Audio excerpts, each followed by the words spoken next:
এবং একটি ছোট প্রশ্ন করতে চাই যে জাতীয় নির্বাচন কবে চান? ডেট।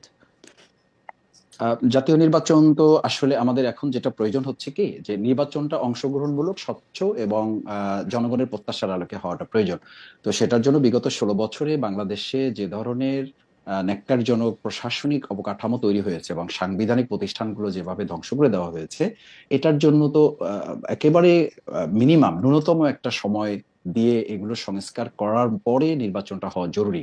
এই জায়গাটা আমি মনে করি যে যৌক্তিক একটা সময় এবং যৌক্তিক সংস্কারগুলো সম্পাদন করে কম সময়ের মধ্যে নির্বাচনটা হওয়া প্রয়োজন।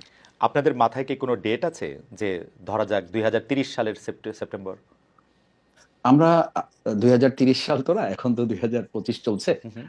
আমরা মনে করি যে 2025 সাল বা 26 সাল এই তারিখটা যত না গুরুত্বপূর্ণ, তার চেয়ে গুরুত্বপূর্ণ হচ্ছে নির্বাচনটাকে সুষ্ঠু, অংশগ্রহণমূলক